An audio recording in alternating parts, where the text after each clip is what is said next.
نماز پڑھنے کا وقت آتا ہے تو نماز نہیں پڑھ پاتا ہوں، میں کیسے نماز کا عادی بنوں؟ دیکھیں یہی شیطانی سب سے بڑا دھوکہ ہے کہ آپ کو درود میں لگا دے گا، استغفار میں کچھ رکاوٹیں ڈالے گا، آپ لا الہ الا اللہ کی 100 تسبیحیں پڑھیں، پیچھے ہٹ جائے گا، بالکل آپ آرام سے پڑھ لیں گے۔ لیکن جو اصل اللہ تعالیٰ کی طرف سے مقرر کردہ عبادت جس کی امپورٹنس اتنی زیادہ ہے کہ اللہ تعالیٰ نے سفر معراج میں اپنے حبیب کو گویا کہ اپنی بارگاہ میں بلا کر یہ تحفہ ارشاد فرمایا، تحفہ دیا ہے، اور 50 نمازیں فرض تھیں۔ میرے آقا صلی اللہ علیہ وسلم کی مسلسل سفارش کی بنا پہ اللہ تعالیٰ نے 45 معاف کی اور 5 نمازیں ہی فرض رکھیں، لیکن یہ ساتھ ساتھ ارشاد فرما دیا کہ آپ کی امت جب یہ 5 پڑھے گی تو ثواب 50 کا ہی عطا فرماؤں گا۔ ایسے لوگوں کے لیے میری گزارش یہ ہے، جس بھائی نے کال کی اس سے بھی میں گزارش کرتا ہوں، چند کام کریں۔ نمبر 1،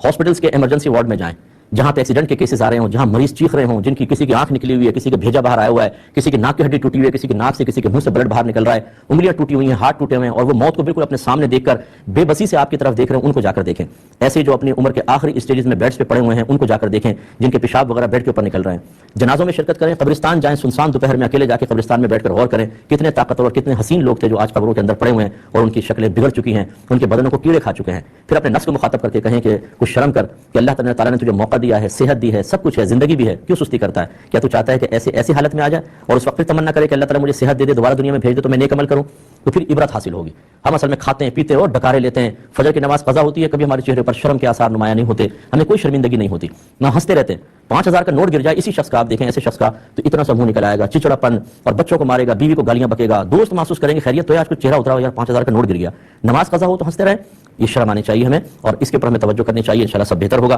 تو جب بار بار اس کے بارے میں غور و تفکر کریں گے تو انشاءاللہ آہستہ آہستہ نماز کی طرف دل مائل رہے گا اور کبھی بھی نماز قضا نہیں ہوگی۔ لیکن ہم پر یہ مصیبت آتی ہے کہ اگر آج ہماری گورنمنٹ اعلان کر دے نا کہ جو ایک نماز پڑھے گا اس کو 1000 روپے ملیں گے، 5 نمازیں پڑھیں ڈیلی کے 5000 روپے، تو یہ لالچی مسلمان آپ یہ دیکھیے گا جو آج نماز کو بوجھ سمجھتا ہے اور جان چھڑاتا ہے، اور فجر کے اندر جب مؤذن کی حی علی الصلاۃ حی علی الفلاح والصلاۃ خیر من النوم کی آوازیں سنتا ہے تو تکیہ کان پہ رکھ لیتا ہے تاکہ آواز کان تک نہ پہنچے۔ اذان ہوتی ہے تو ٹی وی بند کر دیا جاتا ہے، آواز بند کر دی جاتی ہے، بیزاریت کا اظہار کیا جاتا ہے۔ مسجد کے سامنے فٹ پاتھ پہ بیٹھ کے باتیں کر رہے ہوتے ہیں، اذان ہوتی ہے تو اٹھ کے دور چلے جاتے ہیں۔ یہ مسلمان اپنے میچ بھی چھوڑ کر آئے گا، دوستوں کو چھوڑ کر آئے گا، اپنی دکانیں بند کر کے مسجد کے اندر آئے گا، کیونکہ ڈیلی 5000 کی آمدنی ہے۔